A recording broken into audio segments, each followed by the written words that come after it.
You're listening to It's Been a Minute from NPR. I'm B.A. Parker. I take great pride in being a fangirl on the internet. To obsess over something with other nerds is the ultimate joy. My very first fangirl obsession was this R&B boy band called Immature. They were three 13-year-old boys in flowy clothes on a beach, promising never to lie to me.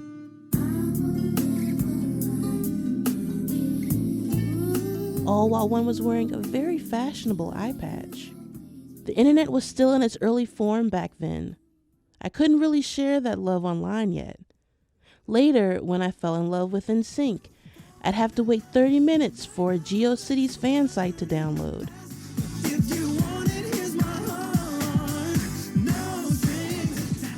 But from there, online fandom only grew in size and fervor, and fangirls, we shaped the internet itself. Kaitlyn Tiffany's new book is all about that history and influence. It's called Everything I Need I Get From You, How Fangirls Created the Internet as We Know It. Kaitlyn's a fangirl too, of One Direction.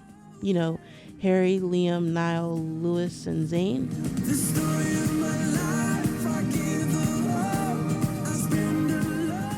Kaitlyn and I talked about fan mobilization, how Tumblr transformed internet fan culture, and what the One Direction, or 1D fandom, says about the power of fangirls online. Here's our chat. I am curious, what made you want to write a book about fandom? Why was this the book for you? As I became a culture reporter at The Verge, started writing more and more about fandom and, lots of other internet culture topics as well. But it was a really interesting time to be learning about the internet and about how to be a journalist, because it was also the midpoint of Gamergate. So that was a pretty rough and tumble education in just how internet movements can go totally sideways. Instantly, they dived into find where she lives, finds where all these people live. What are we going to do about her? Can we hack her email? Instantly. It's you're just constantly surrounded by nothing but hate. Also, how people who get involved in those movements justify them to themselves, and how captivating the narratives around them can be, and how important subcultures become to people's sense of identity and worldview and their sense of morality. After Gamergate, that kind of went pretty seamlessly into the rise of MAGA and the alt-right and incels and all of these different kind of fringe, politically disturbing subcultures. There was a real urgency to understand, and that we're, majority made up of young men who seem to have kind of been formed by the internet, and to have personalities and politics and senses of humor and senses of truth and reality that were shaped by growing up online. So as a person who was spending a lot of time in fandom, it was kind of well, I also see on the other side of the internet, these subcultures primarily made up of young women, or, other groups that we aren't seeing in the alt-right necessarily, who are, making these huge seismic changes to internet culture and to the way that we respond to news events and the way we talk about the things we care about and the way we try to get attention for causes that we believe in. And that was going sort of under-examined while everybody was trying to figure out, how did the internet break all of the boys' brains? Yeah.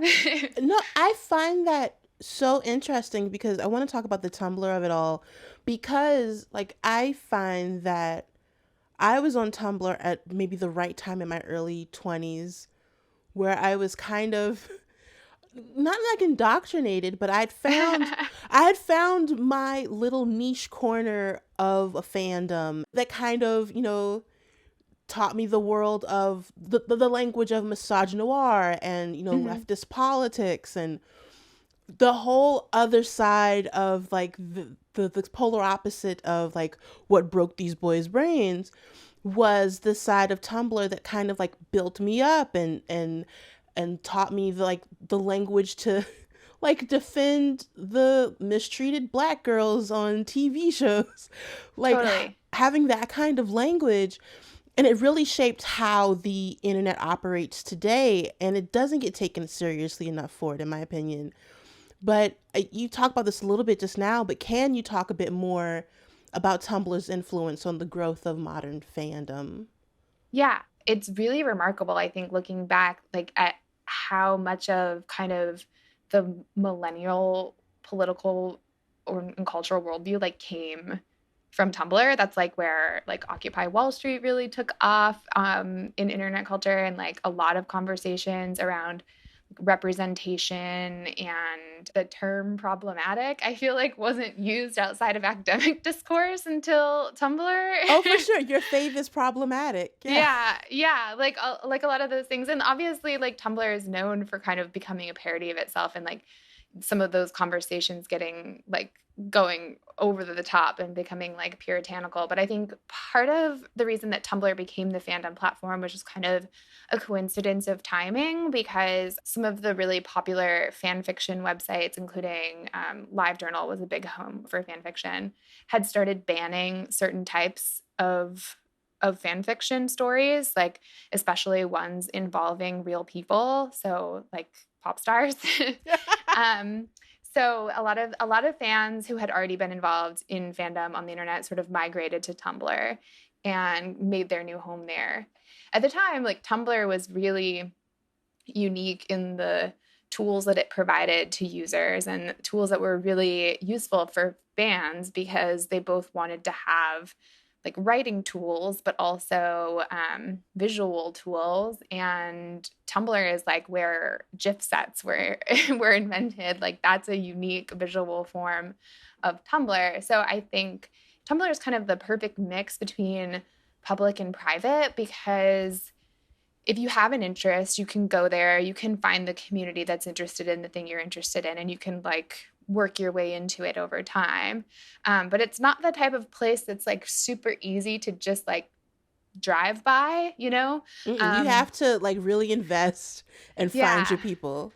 Totally. And there was, a culture of anonymity, or, using pseudonyms, or even if you went by your real full name, there's a culture of like, delete your blog, start over completely. Who cares? Like try on a completely different fandom or a different subculture or a different aesthetic or a different identity.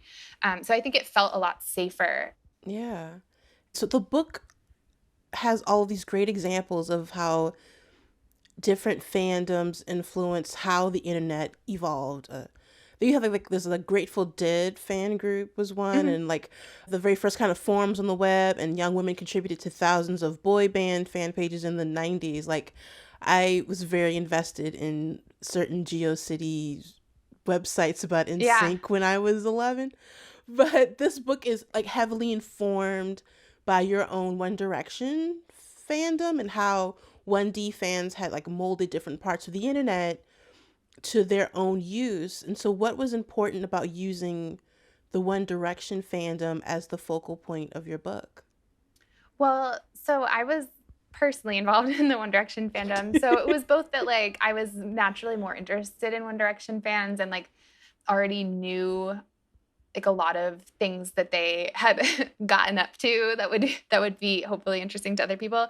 But also like fandom is so specific, and there's so much context around like the little divisions in each separate event in every single one, that I think like it just wouldn't have worked for me to say, well, K-pop fandom is the one everyone's talking, that's what everyone's talking about now, I'm going to write about that, because I would have had to just like completely just parachute in. Like the book is focused on fans shaping internet culture, but I think there's also sections in there that are more about what role like fandom plays in contemporary life in general. And it was really important for me to touch on my personal experiences in order to make that sort of less abstract and less like speculative or academic.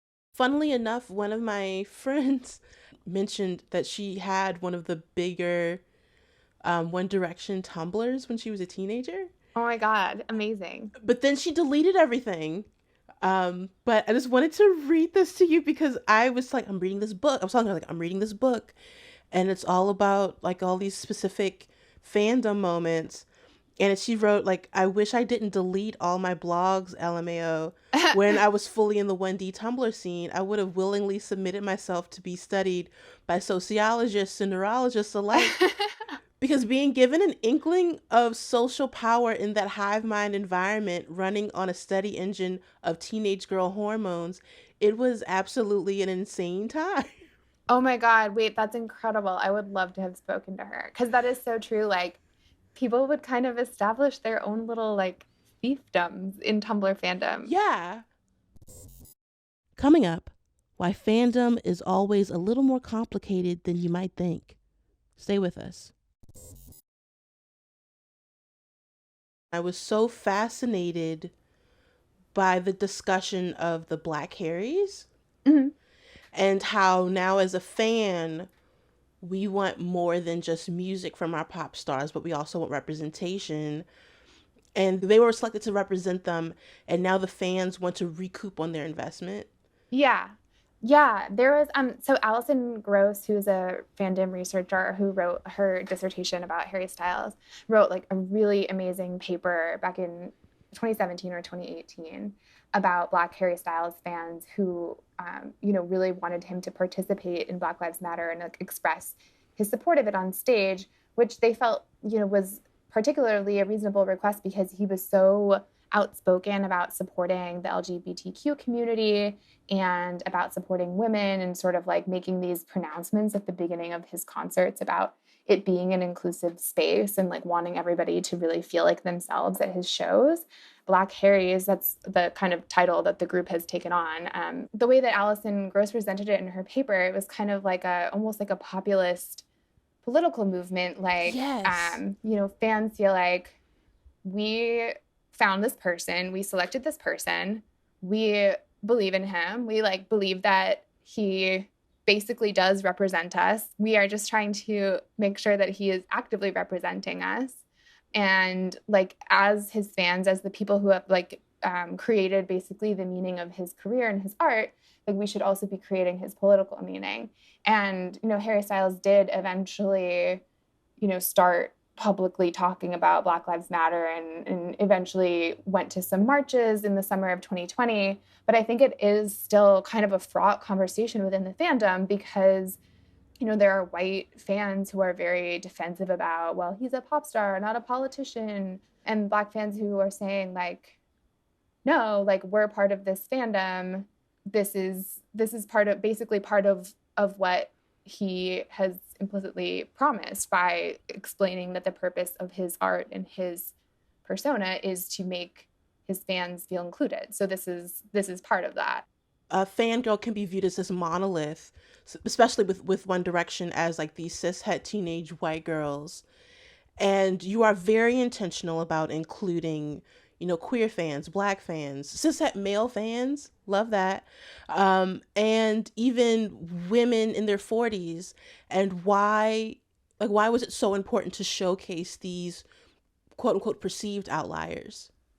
Yeah, I thought, so I spoke to, for the book, Jessica Pruitt, who is a researcher who has written a couple of papers actually about lesbians in One Direction fandom specifically. Mm-hmm. And I felt like she explained it so well because, first of all, obviously, like I think it's important to just tell the truth of the story. And it's not just, it's like all these different people are in fandom. So like, as a journalist, it's just my kind of like literal responsibility to reflect that. But she also explained it as kind of like if fandom isn't just about being like a screaming hormonal teenage girl who wants to like make out with the boys in the band, like if there are all of these different groups that like don't conform to that in the fandom, then that is like useful to know because that helps you understand that like all fandom is more complicated than just, oh, I like Harry's so cute, I love him, I want to kiss him or whatever. Mm-hmm. Showing the range of life experiences that can be kind of refracted through fandom and can find structure through fandom is helpful in understanding. Even like for me, obviously I was like a little bit more of like the trope of a One Direction fan, even though I was probably like slightly older than most people would expect. Yeah. But I was a teen. I was 19. I like lived in a suburb. I like thought the boys were cute, and that was certainly part of it. But like, I think that my story with fandom is much more complicated than just thinking Harry Styles was cute. And I think that's true for everyone. And that was like what was so fun about talking to fans, is that like you literally ask them one question and they have so many so many interesting things to say that are really unique, more than just like, oh my God, he's so cute. Like nobody, I feel like basically nobody even said that. Or if they did, it's reflected. It's like as an aside, like, yeah, and they were cute, you know? Okay, this is something in my whole like fangirl life. It's this thing that I've been trying to reconcile, and it's still hard for me, that there's this looming contradiction with being a fangirl where it's empowering for the fangirl to, you know, love this person or thing.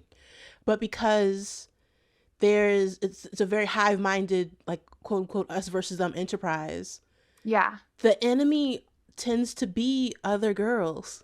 There's an example that you put in the book that kind of blew my mind. I knew nothing about it. Was Babygate. Yeah. And I had like, if you don't mind explaining like what that moment was about, because I think that really encapsulates this kind of blinding allegiance almost to a fault. Yeah, totally. A pretty famous like fandom conspiracy theory that came out of One Direction in the 2010s was Larry Stylinson, which started out as sort of as a ship. Like, you know, wouldn't it be great if these guys were in love? Some people thought they really were in love, and it wasn't a ridiculous theory because they were kind of always like falling all over each other. They were very like rambunctious, affectionate boys. And in that way, it was totally harmless.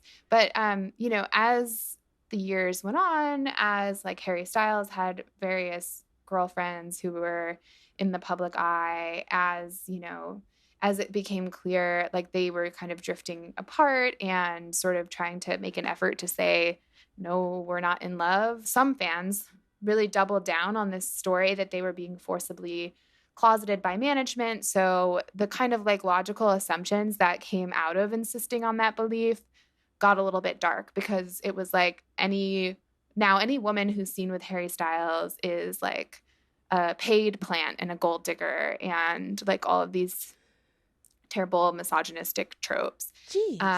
And then, you know, Louis Tomlinson, later he had a fling with this makeup artist from Los Angeles, and she got pregnant. Pretty much immediately, it was like, she staged this. Let me chart out her menstrual cycle and prove that she's lying. Wait, what? Yeah. Okay.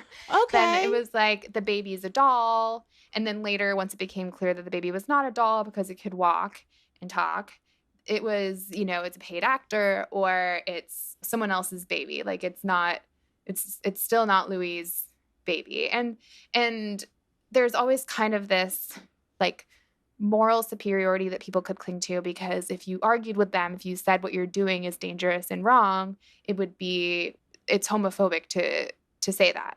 And then sort of like counterintuitively, some of the arguments in favor of Babygate were quite homophobic in themselves, because it would become like, oh, well, here's proof that Louis is gay. Look at the way he's holding his wrist or something, you know? Oh.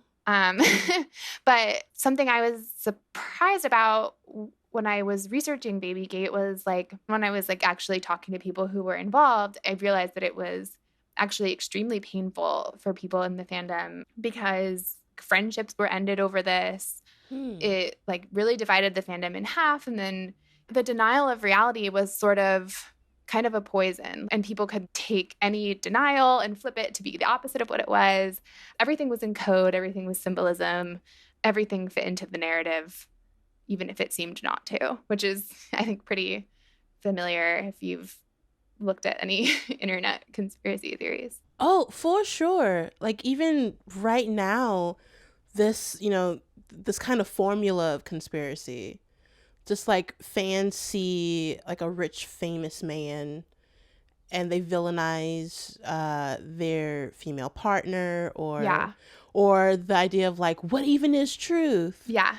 Like, has that percolated out of fandom into wider online life? Yeah, I think it's like a characteristic, unfortunately, of like really intense online community is that there comes to be like these sort of incentive structures where whoever can notice something that no one else has noticed, whether it's like a secret symbol or a secret gesture that you can slow down and zoom in on. Obviously, we saw this recently with the Amber Heard and Johnny Depp trial. Like there becomes an incentive to be the person who finds these things. And it is like this kind of big participatory puzzle.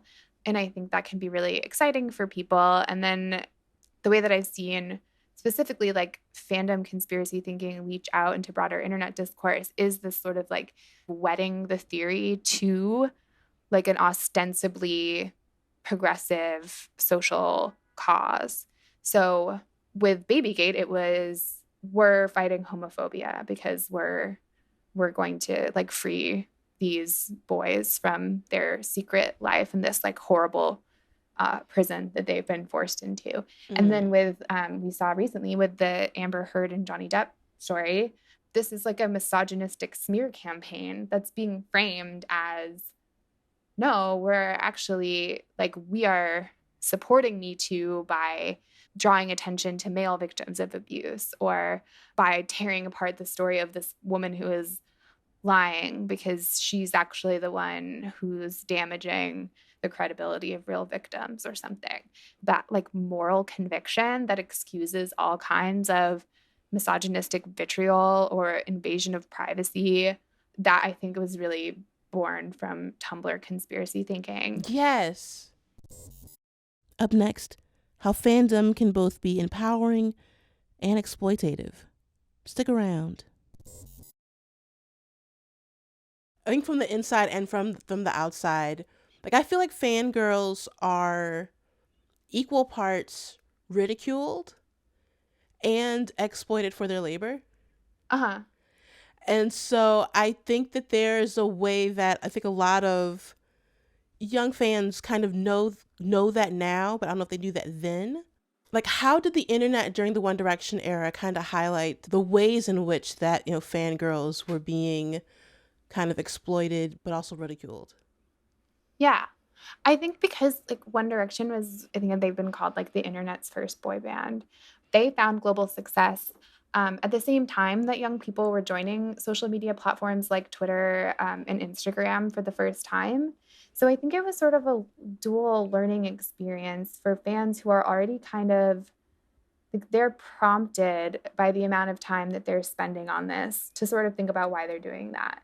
And I think a lot of them do think about that deeply. And so you've got these sort of like twin venues of exploitation. You're like, I understand that I am making money for Twitter by sitting here all day long tweeting about Harry Styles.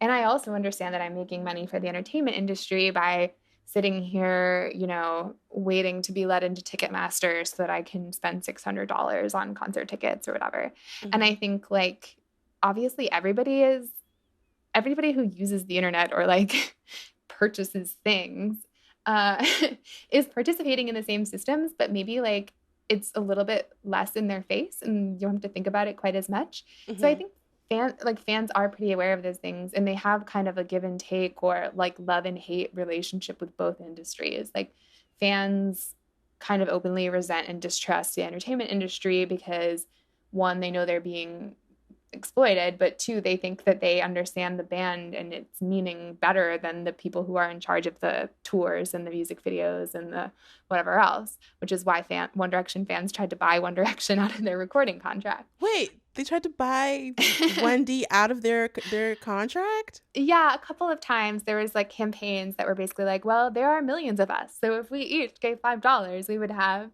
$80 million. We could just set One Direction free. I can see the vision. Yeah, I respect the vision too. And then similarly with social media, like fans have this like love-hate relationship with platforms too because they like understand more about them. They like have way more direct conflict with the rules than the regular Twitter user. Like you see fan accounts get suspended and banned all the time for various reasons, like probably often because they're like harassing people or telling them to like off themselves, but also because they will be like tweeting things they don't own the copyright to, or like they're always kind of bending the rules and like facing consequences, which is why the phrase like One Direction ruined my life is like a popular fan joke. Like they're kind of referring to this like ridiculous situation they've been placed in. Why are we as fangirls so desperate to have our lives ruined? Yeah, I mean, I guess there's like probably like sort of like a highfalutin like religious metaphor about the like thrills of devotion and like surrender that I could get into. But I also think like part of the reason that people started calling themselves like One Direction trash or saying One Direction ruined my life or writing like really kind of creepy fanfic in which Harry Styles is like murdering you or whatever. I think part of that is like fans are aware, as we were talking about before, that fandom has been thoroughly commodified. And I think part of it is like kind of wiggling away from that and being like, no, like if you're gonna make my fandom into this thing you can sell back to me, like how about I do something freaking weird? Like let me see you sell back to me my fan fiction about Liam Payne cutting my collarbone out of my body. Like good luck with that, you know? And then similarly with calling yourself trash or saying One Direction ruined my life, like that's just a way of kind of like, I guess, reclaiming the like edginess or at least the like subversion of fandom and being like, yeah, we're freaks. Like we're doing something weird. And like that's part of why it's fun. Kaitlyn, thank you so much for taking the time out to talk with me. Yeah, of course. Thank you so much for reading it. This was really a good time. Thanks again to Kaitlyn Tiffany. Her book, Everything I Need I Get From You, is out now. All right, this episode was produced by Liam McBain and edited by Jessica Mendoza and Quinn O'Toole. We had engineering help from Stu Rushfield. Of course, come back here for more It's Been a Minute on Friday. For that, we want to hear the best thing that happened to you all week. Record yourself and email the file to us at ibam@npr.org. That's IBAM@npr.org. All right, until Friday, thanks for listening. I'm B.A. Parker.